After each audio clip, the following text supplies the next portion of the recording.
Well, good morning, everybody. Welcome to our very first hybrid hub. We've got about, let's see, right now, 15 people online and I don't know, about 10, 12 people in the room. So we're very excited to try this new hybrid approach, and we're looking forward to more in-person events. So everyone online, please come join us next time.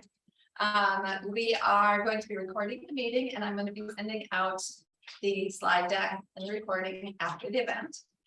Everyone online has their videos turned off and they should be muted, but we've got a chat window that I'll be watching, so you can ask your questions in the chat window. And I think we are all set to hand the stage, the small stage, over to Greg.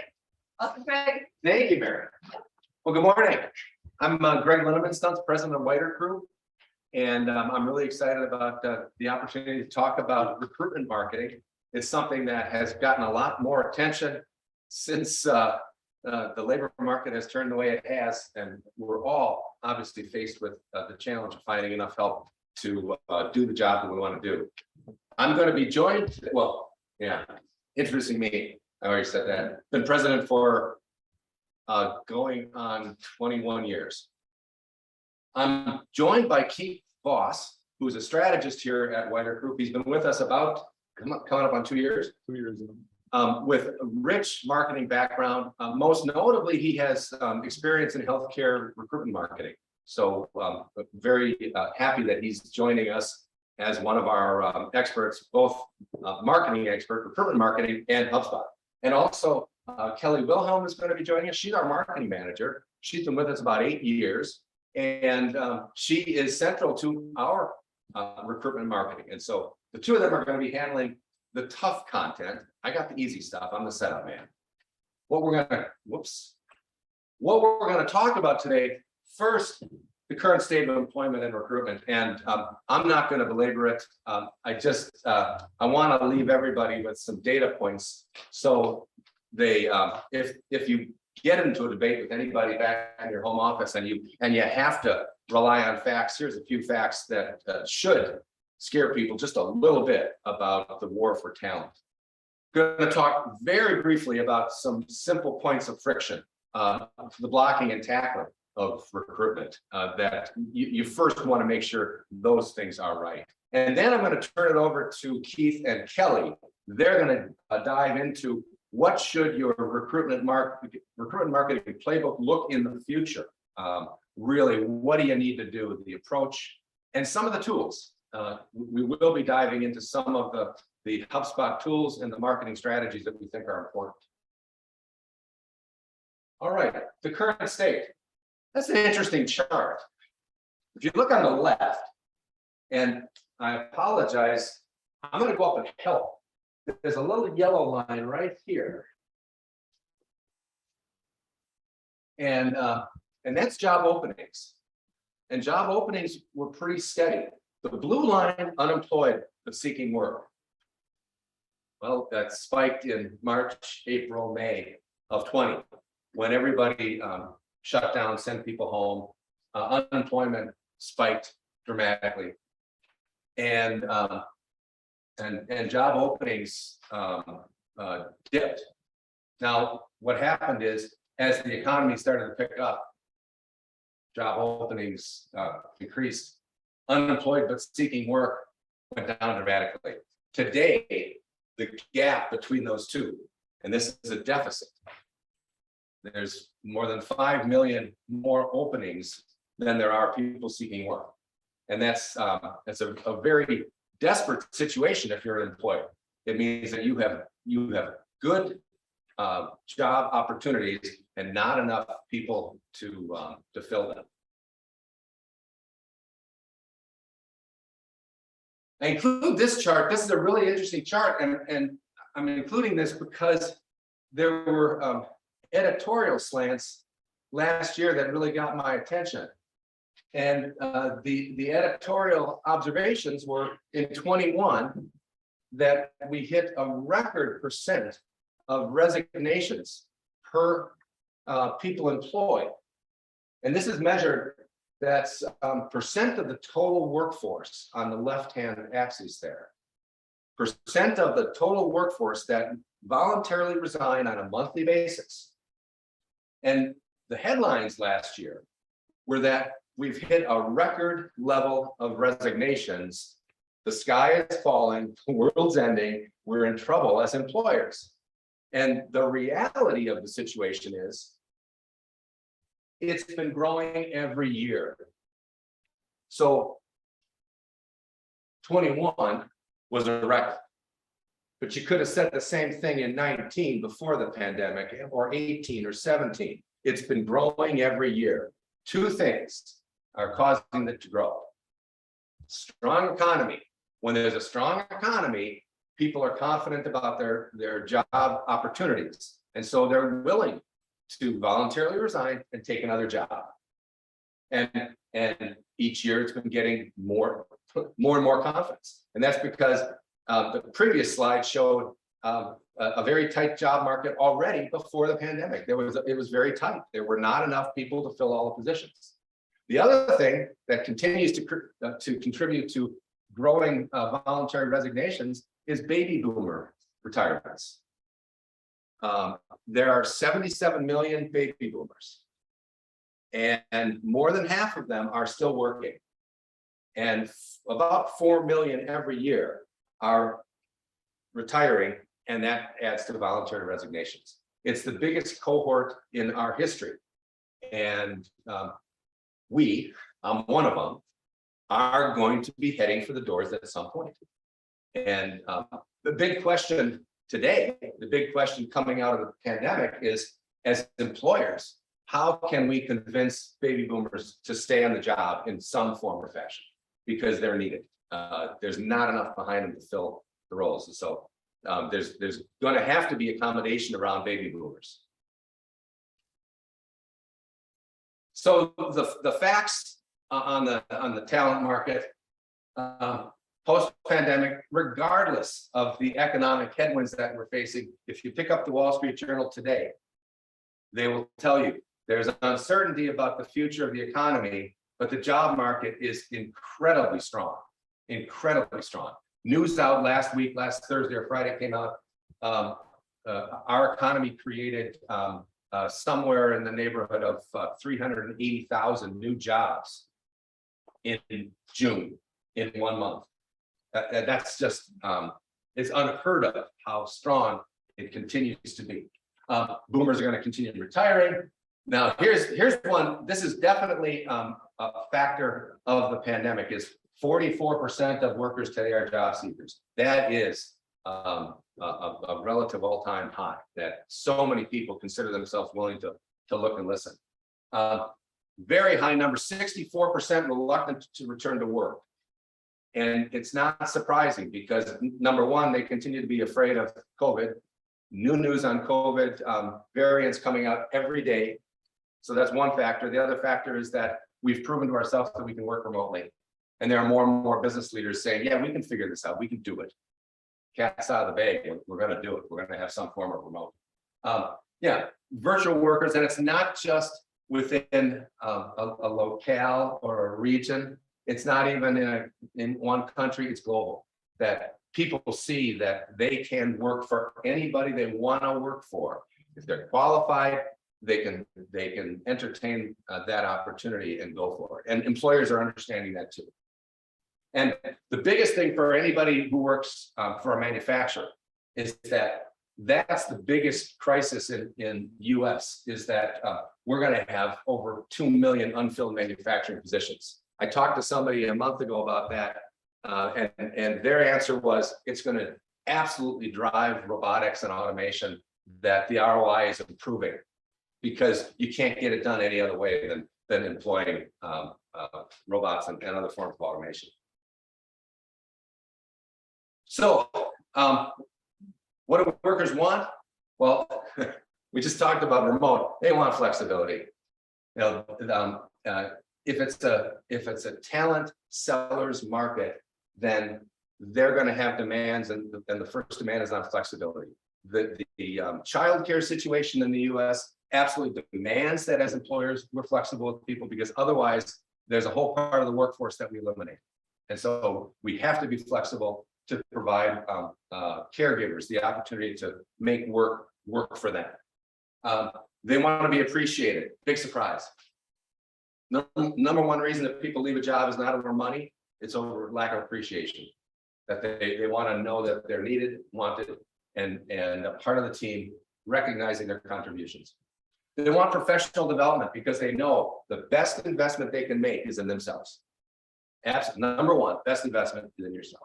And then they want to be fulfilled. They want to be a part of something that makes a difference, that contributes to something that's helping our society, helping our communities, helping our families live better lives. So fulfilling jobs are what people are looking for. So where to start? Blocking and tackling first. We can talk strategy, but if you're not doing the basics right, forget about complex, aggressive strategies. So, whoops. Yeah, where to start? What are you doing now? So how many employers could even, leadership teams, could even identify everything they're doing to attract talent and who they're actually targeting? And that's where to start, to really understand it. So understanding what's working and how well we're measuring what's working. So how many employers know how many hits their careers page is getting, and what the bailout rate is on that page, and why people are leaving.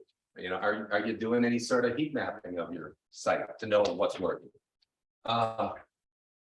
Do you ever do surveys that talk to your candidates to find out what they like about your recruiting efforts, what they like about your brand and the prospects that you offer? Are you measuring it? So do you have key performance indicators? And are you looking at outputs, and outputs being what you do, you know, the activity, the blogs, the postings, the ads you're putting out, and your outcomes, what happens when you do things? And then, do you know what your performance gaps are? Do you know the difference between how many candidates you need to attract versus how many candidates you're actually getting? So first, you got to get rid of the friction. You know, that's when I say blocking and tackling, that's that. These are the most common problems. You know, first, this seems like I shouldn't have to say it, but as soon as I don't say it, we find somebody's site isn't optimized for mobile. And I don't know what the number is now, maybe 60% of your traffic is going to start mobile. And if your career page doesn't work, that's a disaster. You have to have an easy online application, and easy should also be simple, because the application is not for qualifying candidates. It's for starting the damn conversation. So don't scare them off. Attract them by making it easy to apply. We were working with a client who, when we printed their online application, it was 11 pages. It's no wonder that anybody ever filled that out. As soon as we shortened it to one, their applications took off. You have to have employee testimonials because people want to know what to expect, and they're going to trust current employees better. And I would tell you that video is the way to go.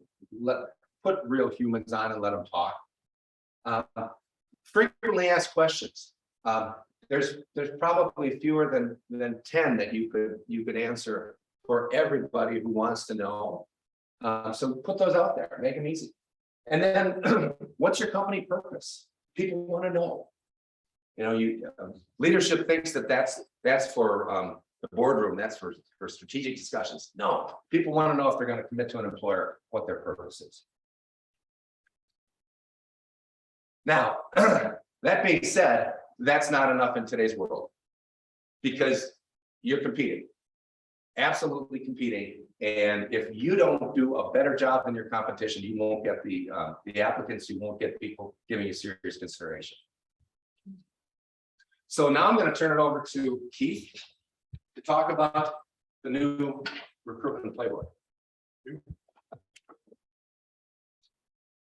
All right, so we think about what a playbook is, right? Playbook is and why it's so important. It's writing down what you think is where a playbook starts, right? And what I find a lot of people making mistakes on is we don't have the courage to just write down what we think, whether we know we're right or wrong on it. So marketing, recruiting playbook, right? Who are we going after? What do those personas look like? What's a good candidate? What's a bad candidate?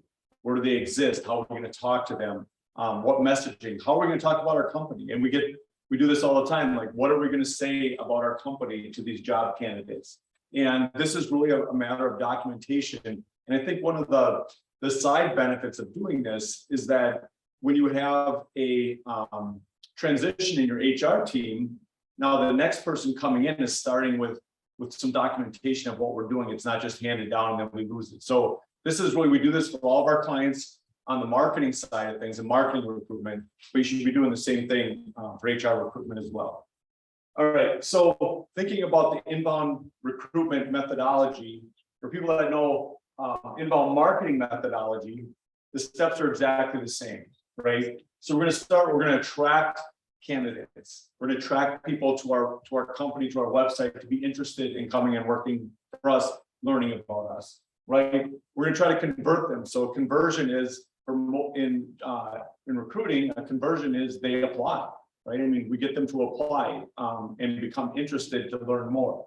And then we want to try to close the deal. So what are the useful resources? How are we being helpful and useful to everybody to get them, once we decide we want to hire them, that they want to come and work for us, right?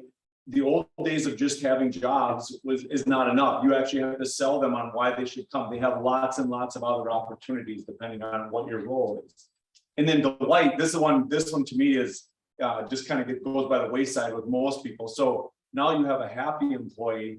How can you leverage that to get referrals and to get them to advocate for you? When you, how many of you post out on your social sites and say, hey, we have a new opening. Can you at least share it on your social post? And how many of your employees actually do it, right? I mean, so engaging your employees to help you to gain more great employees is where that delight comes from. So inbound marketing, inbound recruiting, the exact same methodology. So let's talk a little bit about candidate attraction. Like, what are some of the things they can do? A lot of people don't think about this, but we blog for our clients on topics related to working in a certain industry. We have some where we talk their challenges second and third shift, writing a blog about unexpected benefits of working second shift, right? Or things you may not know about working second or third shift, or how to get started in this industry. If it's an industry that somebody has never worked in before, how do you get started in the industry? You'd be amazed at how many blog topics you can come up with, right? Or advanced content. Again, thinking about what are those hesitations that potential candidates would have about coming and working for you, whether it's about your company, your industry, the job, the hours, whatever it is, and helping to solve those questions for them in content is really important. Of course, optimize for SEO. So welding jobs near me, right? Where do you show up? Or great jobs near me, or I don't know, like high paying jobs near me. Like where do you show up on an SEO perspective? Video testimonials, Greg touched on that a little bit. They want to hear from people that actually work there. I think the more authentic these videos are, the better. So the less produced and more authentic they are, the more believable they are today. Content job promoted on social media. You doing it as well as your employees doing it. Referral program is a big part of this. So making sure that you have a competitive referral program, and make sure that you are looking at your competitors and seeing what they're doing. And it doesn't need to be, industry specific competitors. Think about the type of person that you're trying to attract and seeing what your competitors for those people are doing. And there's the last one here, the nurturing. This is a big one for me. A lot of times job applicants come in and maybe you try to hire them and now isn't the correct time. They take another job, they decide to stay where they're at, they decide not to go back into the workforce, whatever it is. And what is it that we always do? We say, oh, we'll keep your application on file and we'll get back to you if something else opens up, right? And then that never happens, right? We just move on to, we're just going to fill the funnel with more and more and more people, but we're never going to go back and consider those people and say, that was a good candidate, now wasn't a good time. How can we nurture them? How can we provide them more useful information and move them along their journey? Because 6 months from now, they may want to come back. They may have taken a job they don't like. You're better. All right, candidate conversion. Think about having a live chat on your site as a way to engage with applicants and answer questions and be helpful to them, right, as they go through their journey. Our chatbot, having clear calls to action, not just apply now, which is what every career site has, but what are some other things that we could ask them to do, other pieces of information we could give to them?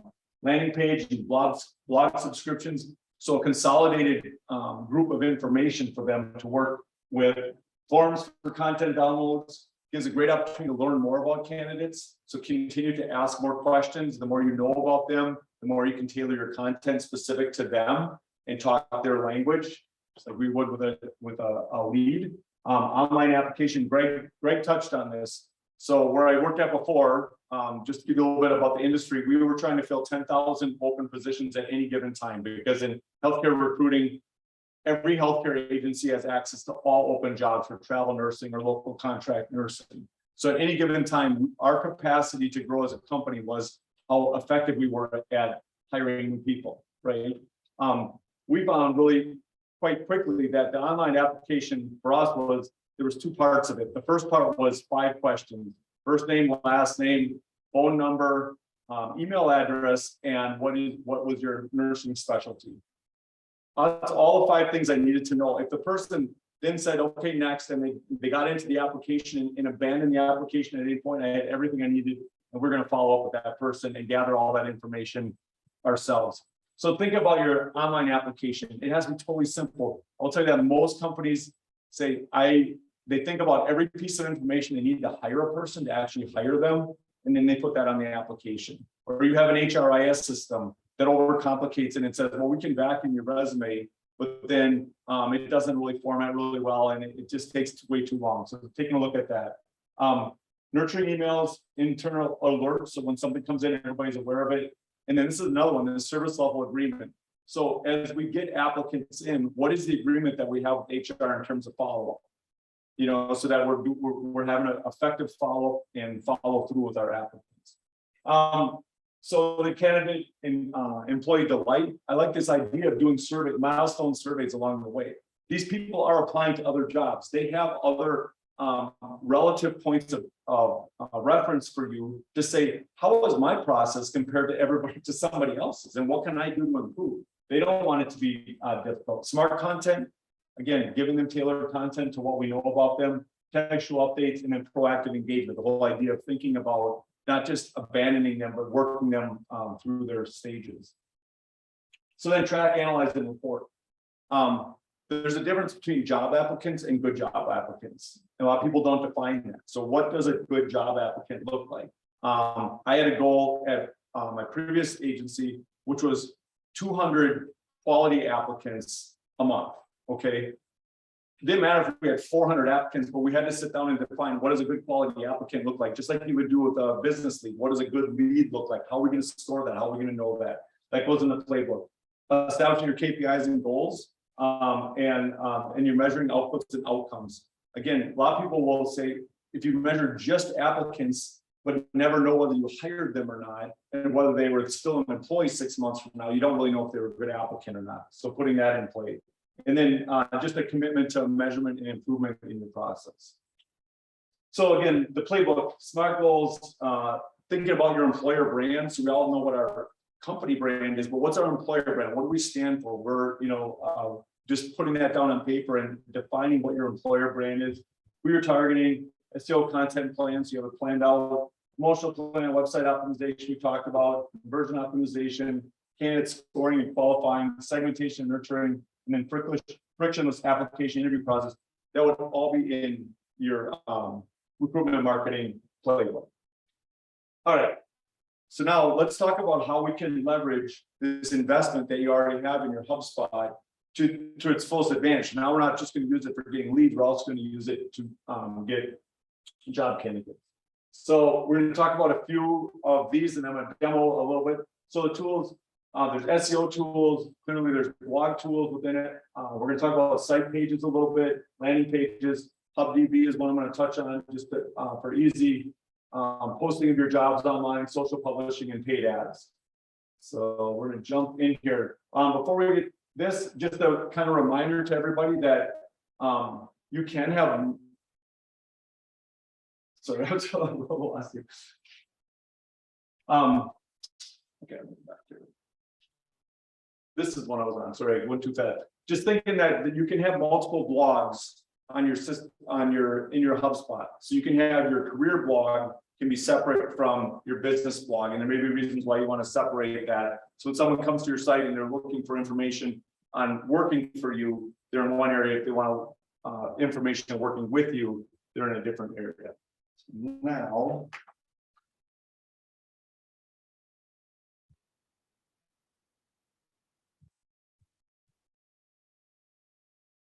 and some of you may be familiar with some of this within HubSpot already. So this is within. I'll show you how to get there. So we're going to go into marketing, and we're going to go to website, and SEO is right here. And you can get this. You get this. The tool here that allows you to look at how your the different pieces of content that you have within a topic cluster. So some of these are from an SEO standpoint. These are job listings, and then some of them are blogs. And I find this tool. We find this tool really useful to really just kind of track everything that you're doing and looking for gaps and opportunities for you to increase your SEO by missing out, by making sure that you have content covering in all these areas. And then this is another area too in here where you can look at areas, opportunities for improving what you have, and then as well as how each one of your topics are doing and how you can improve upon them. So a couple of areas there.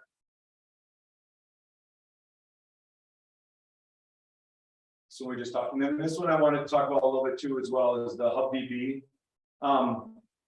This comes with what? Enterprise, CMS Enterprise? CMS Pro or Enterprise. CMS Pro or Enterprise. What I think is really useful about this, and you can use this in a number of different ways, but it's like a way to build web pages using a database. So you would basically set up a web page template, and then you put all the information, like for instance, on a job posting, right? Every job posting is going to have similar information into a database. And then it's just as easy as turning these jobs on and off to have that page appear or not appear on your current job listings page. So once you get this set up, this is a really effective tool, especially if you have jobs that are reoccurring, you're hiring them frequently. Sometimes this can be a real, you go to somebody's website and you can see that the job posting hasn't been vetted properly, it's not really organized very well. This is a way to have all your job postings organized. You can get everything done in advance and you put it into this HubDB table. Super, super helpful. And then this is what, so this is what this page would actually, look like. This is all pulling in interactive data off of that table to build this page. In the job. Yeah, so you go in here. So anything in this page, the photo, all the job details, this is all interactive content that's being pulled in off of that HubDB table, which is super, super helpful. And we're going to stick around afterwards if you want more information on this. Certainly, we can help answer any further questions you might have. Kelly, I'm going to hand it over to you.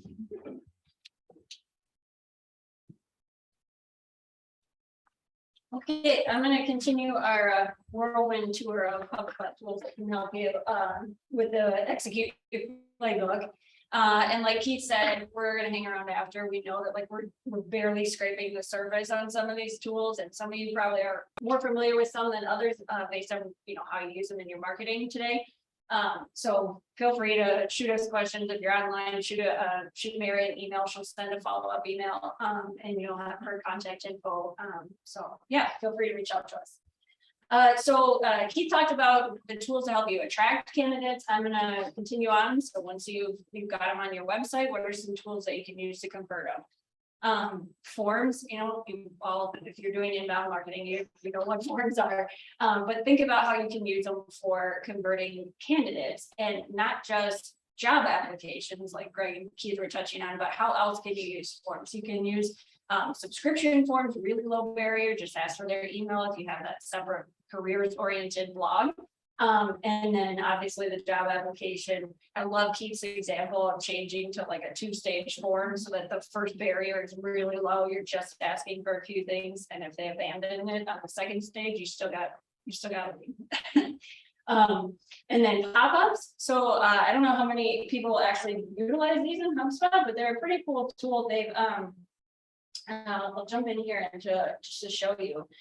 When you're in the forms tool in HubSpot, which this is under Marketing Hub capture, you can organize your forms by folder, which I think is relatively new. I think HubSpot rolled that out last year, which is amazing. Because if you have a lot of forms, it really helps to have folders. So you can create one just for your careers forms. And then you can, if you click on a form, you can move it into that folder. But the other thing you can do is click Manage Access here, which I don't think a lot of people know about. And you can, if you have, I think it's Pro or Enterprise in any hub, you can partition your assets by users. If you have Enterprise, you can partition by teams too. So you can set up teams like your HR team versus your marketing versus your sales versus just other users in HubSpot. And you can restrict access only to certain users or teams. So that's pretty cool. And then types of forms here. So if you go to pop-up forms, you can create a form. I don't know if everybody knows that there's so many types of pop-up forms, but these can really help you convert candidates or even just career subscribers, because like you can use pop-up forms, you can use drop-down banners, slided banners to promote relevant content, promote relevant position openings based on what you know about that subscriber or candidate. So that leads me then into some more smart content in CTAs. So you can create CTAs, like these are just sample ones in our demo portal, but you can convert any of your CTAs to a smart CTA. You just click create smart version, and then the same smart content that's available to you for your website overall is also available in CTAs. So you can make them smart based on list membership, life cycle stage, device type, country, referring source, preferred language. So referring sources, like you could set different one depending on which recruiting ad they clicked on. You can show them a different CTA on your site. So lots of opportunity there to personalize and make your CTAs the most relevant they can be. Conversations is another tool that I feel like is not utilized very well by a lot of website users. So if you go to the conversations menu in if you go to the conversations menu in HubSpot, now some of these things require you to have Service or Sales Hub in this menu, like snippets and templates, I think are Sales Hub related, but inbox and chat flows are available across every level of HubSpot to a certain extent. And then depending what you want the chat flow or chat bot to do, then you might need Service Hub or Sales Hub. Like if you want it to be a concierge bot, you would need Service Hub. If you wanted to be able to like schedule a meeting for you, I think that's sales. So, but a certain level of the inbox and chat flows are available at every level of HubSpot. The inbox is cool because it can help you make sure that nobody falls through the cracks. Like you can integrate your Facebook Messenger, you can integrate a shared DL, like an email DL, like careers@abccompany.com. You can integrate your chat flows too. So all of that information would flow into your inbox. You could filter it over here on the left. You can filter it by open, unassigned. You can even filter it by chat versus messenger versus email. And that way your team who's handling all these incoming messages can make sure nobody falls through the cracks, that you're providing a good user experience for all those subscribers and candidates. Because like Greg said, competition is really fierce. So if you don't respond to them in a timely manner, they're going to go elsewhere. So that's the inbox. And then the chat flows tool. Like I said, you can use that for live chat on your site. You can also use it to create chat bots where you set up automated logic. If anybody was at Experience Inbound and attended Eric Pizzani's session on his workshop on chatbots, there was a lot of good ideas in there about how to use them for recruiting. So if you weren't part of that, you can access the recording online too. But yeah, chat flows, there's so many ways you could use it. You could like Keith and Greg touched on a few of them, using them to pre-qualify, using them to serve up relevant content, suggested content based on what you know about them. The bot can say, hey, I think you might be a good fit for this position. Do you want to apply? That kind of stuff to increase conversions. So then into the close and delight stage, this is where there's a ton of opportunity for nurturing, in particular using the workflow tools that you're already used to in HubSpot. So, but think about how you might do that. On the marketing side, we always think about how can we get them, nurture them further down the funnel. So we have from top to middle to bottom of the funnel. Well, on the candidate side, recruiting side, that could be nurturing them. Top of the funnel is more like we've got a subscriber. How do we get them, nurture them to become an applicant or a candidate? And then once we've got them, how do we nurture them to accept an offer, right? Just because they applied and we want them doesn't mean that they necessarily want us. So that's where you can use nurturing workflows and smart content built into those for things like how, what do you want to promote to that person based on the position they applied for, that if you decide to make them an offer will make them even more likely to say yes. And then as Keith mentioned, you can use it to re-engage a qualified participant. I don't think many people are doing this, and you'd probably really stand out if you were to set up an automated nurturing workflow that 6 months after a candidate turns you down, you send them an email and say, hey, how's it going? We hope you're doing really well. We hope you love your position. If you don't, let us know. And then on the admin side, so you can also set up, Frank, I think you did a great HubSpot workflows last year, 2020. I don't remember when it was exactly, but Frank talked a lot about setting up workflows internally and externally. So that's still out on the Hub website too, if anybody hasn't seen that one. I encourage you to watch it. But so you can set up an internal workflow that does things in the background of your CRM to help your HR team and marketing team be more efficient with managing your candidates. So you can set workflows that set CRM properties based on fields on your applications, set up notification emails so that your team is automatically notified every time a new applicant comes in.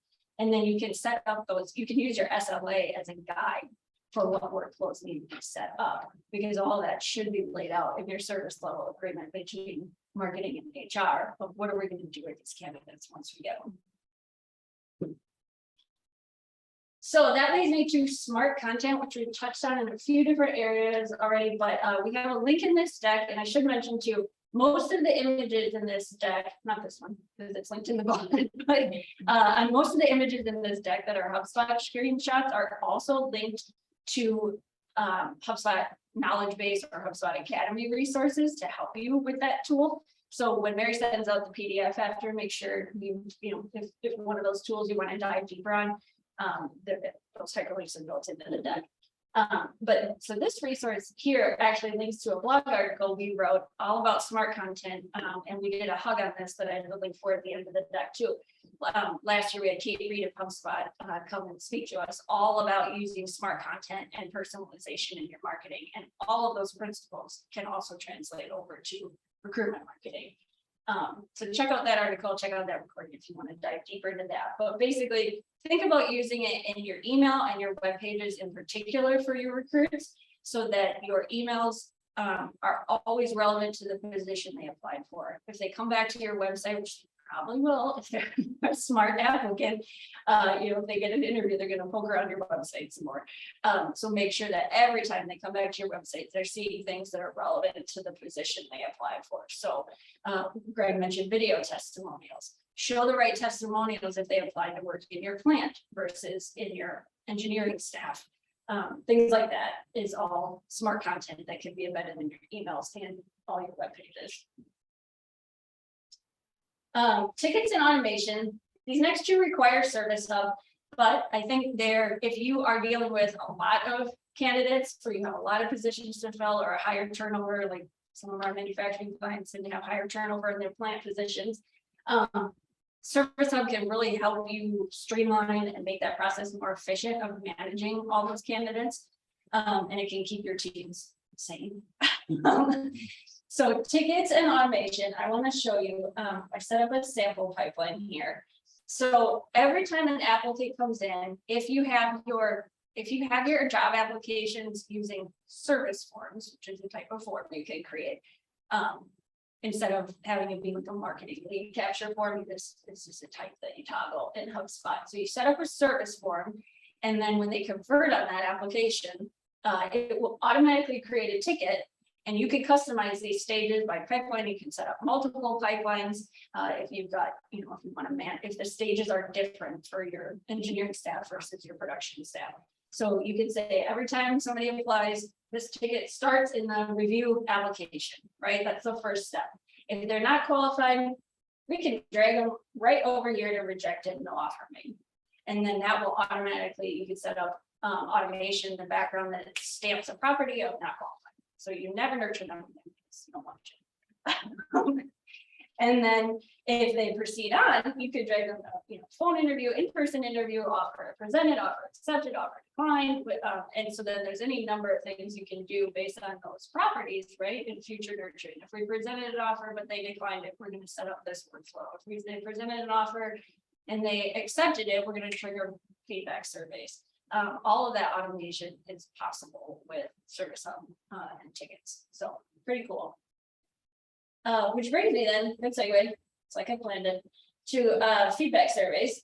So you can use feedback surveys. If you have Service Hub, you can set up custom surveys you can trigger those at any milestones like Keith was mentioning. So if somebody accepts your offer, you can send a different survey. If somebody rejects your offer, you can send a different survey. You can send these via email. You could also put them on your webpage. So like the instant somebody applies, you could have a survey pop up that said, hey, how difficult or easy or happy were you with the application process? And you get instant feedback that can help you improve. And you could also set up NPS surveys to track how likely your current employees are to recommend you to a friend. So I think that one maybe people are more used to using on the marketing side, but there's a ton of possibility here in the custom surveys, especially on the recruiting side. So then into the track and analyze, and we're getting close to the end. So we've got campaigns tool. There's an article here on Weidert's blog that I linked to that is a really nice overview of how you can think about using the HubSpot campaigns tool based on how you want to report on your strategy. So it starts by thinking about what do I need to report on, and then you can create your campaigns accordingly. So at the bare minimum, you should have at least one campaign called recruiting, right? Like AC recruiting. Ours is called WGI recruiting. So I track all of our assets that are tied to recruitment marketing for Weidert to the WGI recruiting campaign. And then what that looks like. So how you get here, if you aren't familiar with it, it's under the marketing hub. You just go to the campaigns. It's right in the main menu.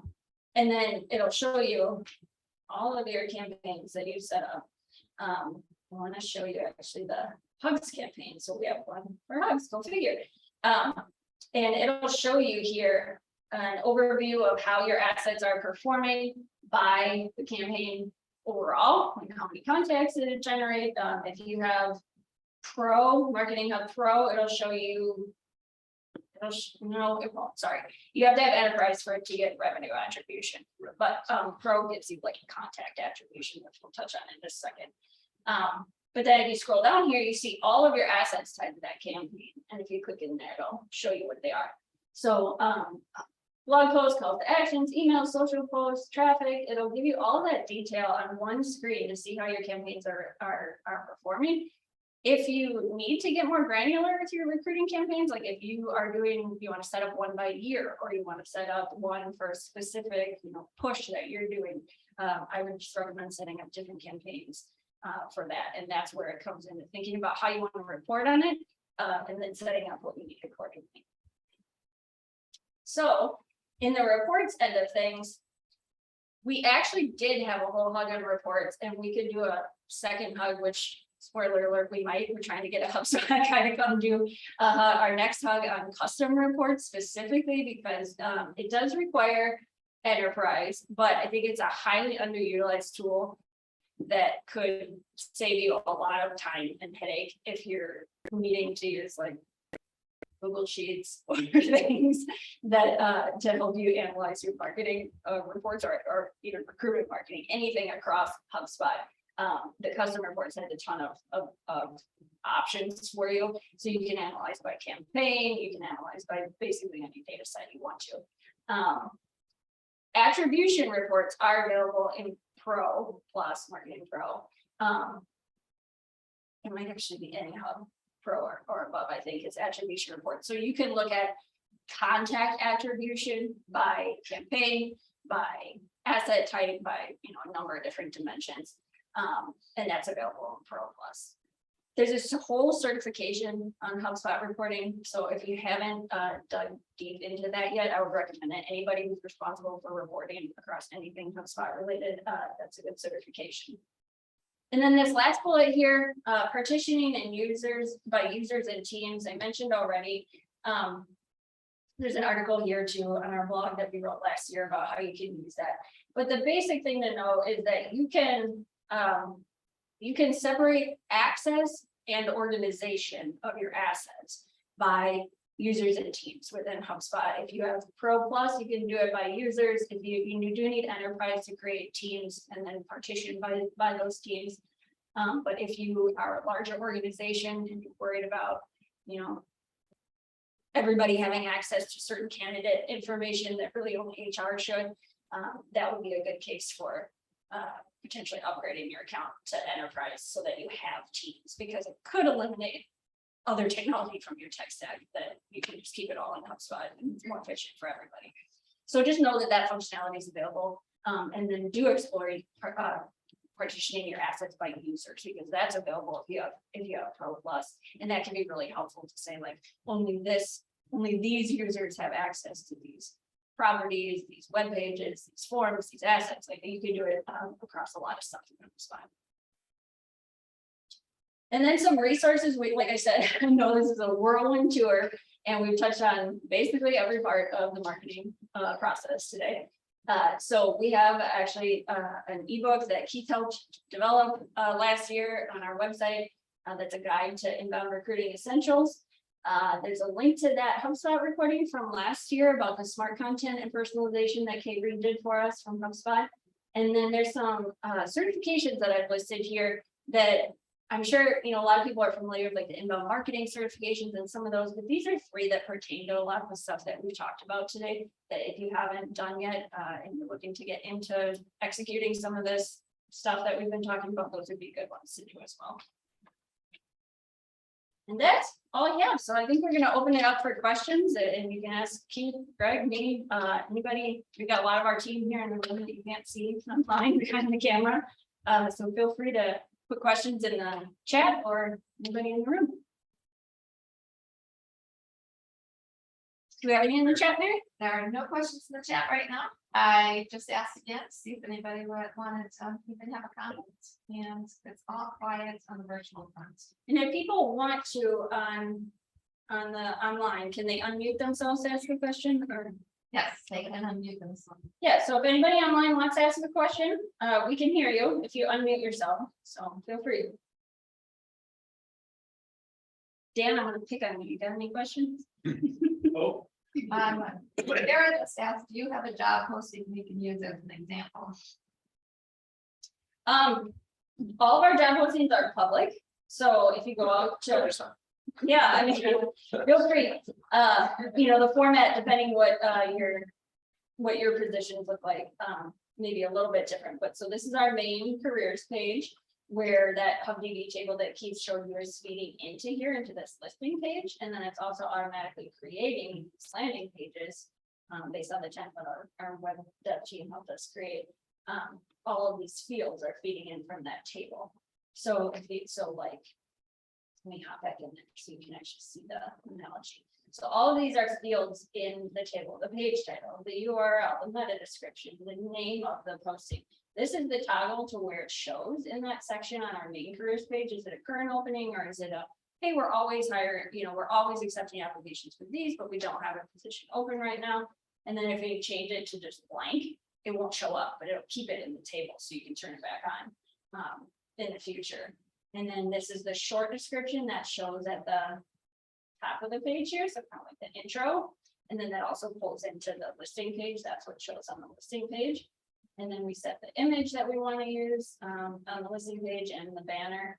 The job details is where it's easier to click edit here and go into the rich text editor.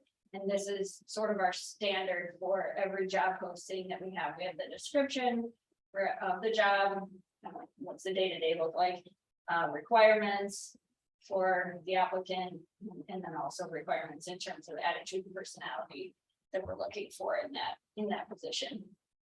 I think I'm just gonna add in there zones around requirements.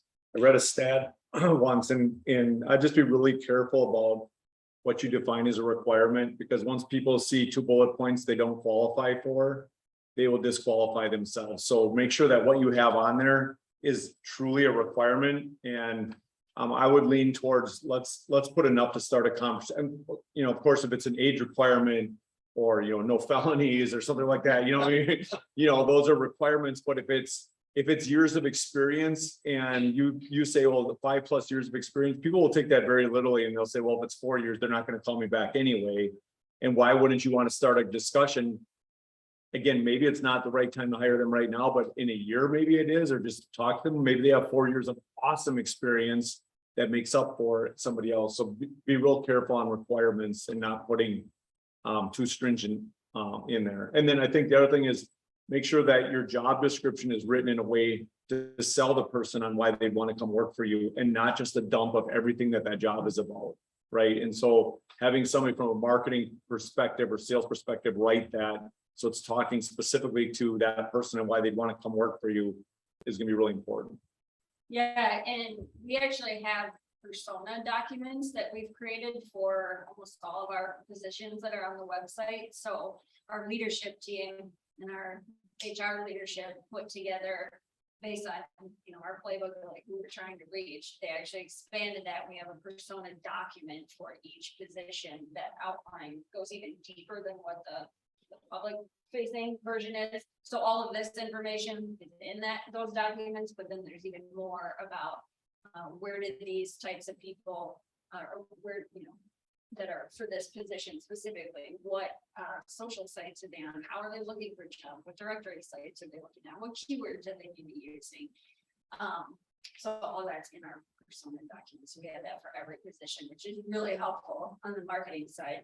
Because when we have to promote them on social or get them on the website, we have all that to work from leadership.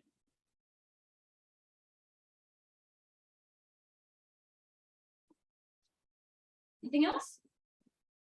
Not online.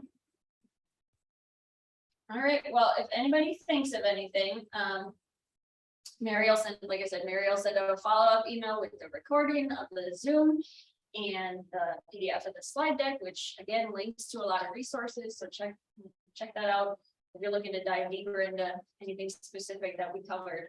And feel free to respond to Mary if you think of a question. Thanks, everybody. Thanks, everybody online.